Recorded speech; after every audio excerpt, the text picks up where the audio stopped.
But I'm like, Debbie girl, you may want to come by because Julian is giving away all your business. Hi guys, welcome back to Nikki Faces Reality. We're here to discuss the latest episode of The Single Life. We're gonna jump right in, but before we do, please like, comment your thoughts on the singles, subscribe if you haven't so that we can kiki together, and let's jump right in.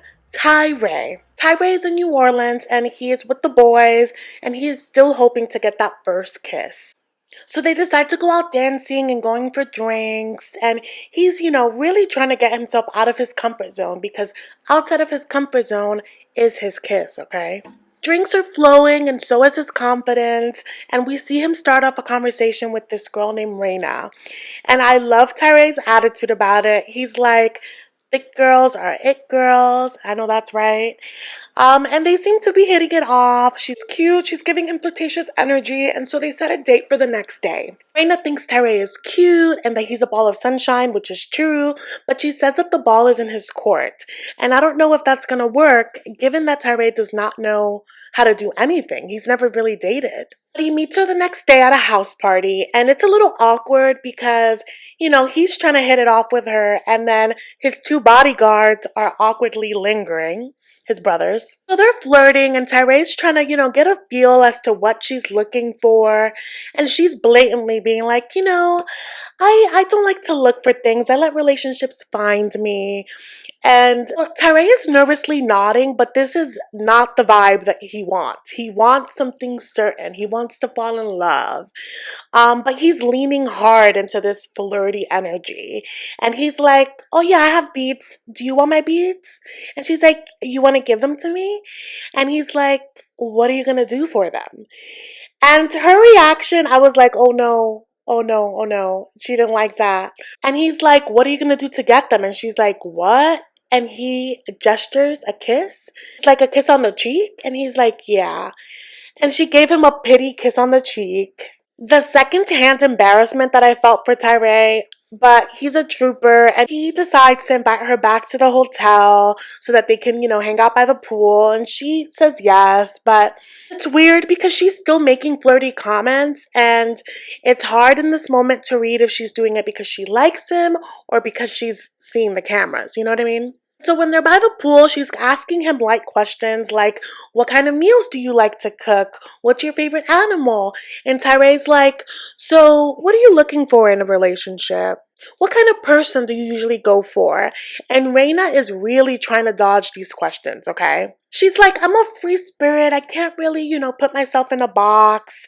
And I think that's bull. I think that if she wanted to be with Tyray, she would make it known. But she's trying to be really kind. Of course, because she's being kind, this is a series of mixed signals for Tyray, I'm sure.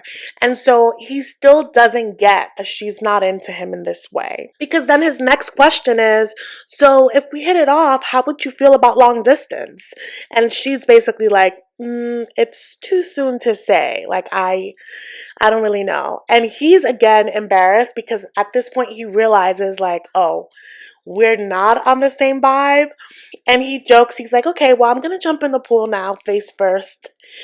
And yeah, I think it's safe to say that nothing is happening here. He's not getting a first kiss. And off she goes. He says goodbye to her in this really long hug. And you could tell that he wanted more. I felt really bad.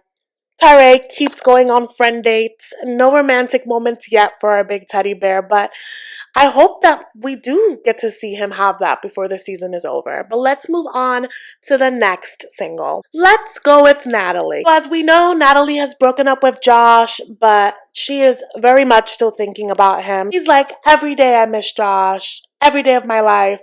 But all the things that she wants completely contradict the relationship that she had with Josh. And so she's like, I want children. I want a family. I need to find someone that wants the same things as me. Most of all, she just really wants a baby. She's wanted a baby all her life.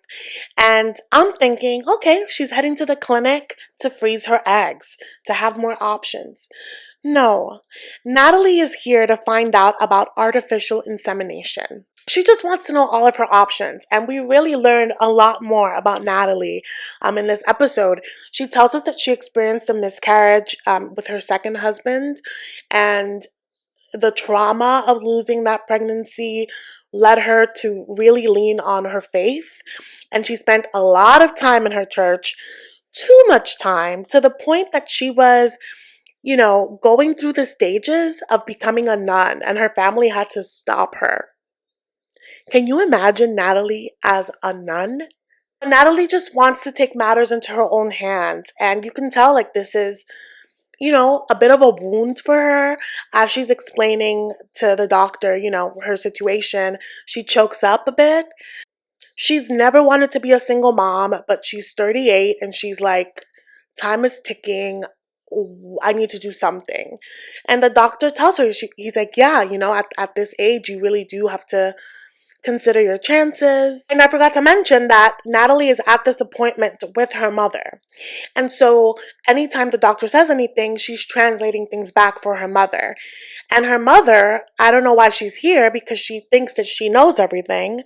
As Natalie's telling her what the doctor is saying, the mom is like, yeah, so you can have babies until you're 50. So you're perfectly fine. And it's not what the doctor is saying. It's all very awkward because Natalie's explaining how the artificial insemination process works, and the mom is like, right, right. So you get the insemination from your husband, right? No, mother, we're not shopping for husbands here. That's not why you're there. And Natalie values her mother's opinion, so she's trying to tell her things with a lot of care. And so Natalie's like, so these are, the options. We're just discussing options. And mom is like, yeah, and the other option is to marry and then have a baby, right? And so you could tell Natalie's just like a little defeated, but she just continues to ignore her mom and speak to the doctor. And so Natalie's like, doctor, I really want a good donor. And I'm not sure if this is the best process for Natalie, but she's not going to know if she goes to these appointments with her mother. They are obviously on very different pages on the kind of man that she wants, on the kind of life that she wants. Sure, the things that Natalie's mom wants for her, she wants, but logistically, with how she leads her life, it just hasn't happened. And so maybe it's not the best thing to bring your mom along. And I wasn't expecting them to show her the donor profiles in the very same visit. And she's reading the profiles and she's getting really caught up in like just how amazing these men are. And I'm like, oh no, Natalie, please don't get caught up. You're just getting their sperms. This is not a dating profile. And the person that's showing her the profiles is noticing that she's getting a little too excited. And they reiterate, like, these people, they won't know you. They are anonymous donors. So, it's important to know that. Just getting their sperm, babes. And Natalie is one to really get caught up in the fantasy. She gets invested really fast. And so this doesn't seem like the best process for her. Realizing this as well, that, this may not be the best fit, but she's happy to know all her options. And so she tells the lady that she's going to go ahead and think it over and talk it over with her mom. But ultimately, I think that she's glad to have this as an option, but she wants to have a baby with someone that she loves. And I think this is going to bring her back, or attempt to get back into Michael's arms, because we do see him in the next episode. And I can't wait to see him on screen. The next single is Debbie. Miss Debbie is still in Miami, and she's telling her son Julian all about her date. She's telling him that she's really hit it off with Ruben and that she would love the idea of possibly moving to Miami, which Julian is not about. He's like, you're not packing up a second time, okay? And she's like, I'm just thinking about it. They end up meeting with Ruben, and it looks like they're at some park spray painting. And Julian is immediately judging Ruben's, attire, but he recognizes that his mother likes weird dudes and he fits the bill. And Julian wastes no time in asking Ruben the questions. And Ruben, who's a lover boy, is oversharing because he's a little nervous. He's talking about blondes being his type all his life, and that's why he was like into Debbie and her smile and her energy and the fact that their values align. It's clear that Ruben is nervous because Julian is a cop and he is treating this conversation like it's an interrogation. And of course, Julian is like, you've ever dealt with the law? And Ruben is like, no, like everyone else, I speed a little bit, but I've never been in trouble. My thing is, didn't Julian say he was going to do a background check? Shouldn't you know these answers? And the whole time, Debbie is scoping out this tense conversation. She actually admires Julian's protectiveness and knows that it's coming from a good place. So she's hoping that Ruben can hold his own. I'm like, Debbie girl, you may want to come by because Julian is giving away all your business. Because while Ruben and Julian have common ground in the fact that they are really protective over their family, Julian shares. He's like, I've been through it with my mom. I mean, she moved to Morocco one time for this guy, and Ruben is like, Morocco? Miss Debbie didn't tell Ruben about Morocco. He didn't warn him about this, so he's like, wait, whoa, that's crazy. And then Julian is like, yeah, she packed up to Morocco for this weird 24-year-old. And again, Ruben is like, a 24-year-old? A 24-year-old? I knew she was crazy, but that's crazy. But the biggest bombshell for me about this is that Julian is like, yeah, my mother, she's still supporting Osama's family. She sends money. And so that's the kind of woman that she is. And I don't want someone else to take advantage of her. And Ruben is like, I would never take advantage of your mother. I don't need her money. But this is also setting alarms for him. He's like, wait, like if she's still connected to his family, is she not over that relationship? Like, is she ready for us? So yeah, Debbie's gonna regret not getting her man sooner because Julian might have sabotaged this already for her. So our next single is John. It's been a week since Megan went back home and things have been tense between them.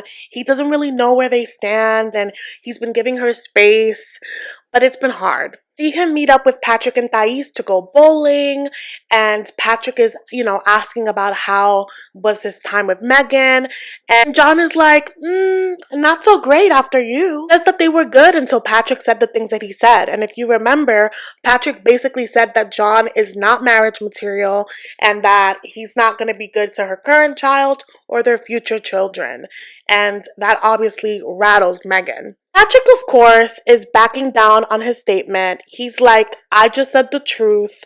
And he's saying that he doesn't want John to go in over his head. So he's being protective. But I think that's messed up. John is like, you're misconstruing the things that I've said. Like, why don't you believe that I'm telling you that I'm ready for this? I love her. I don't appreciate how much Patrick is downplaying John's feelings, John's relationship.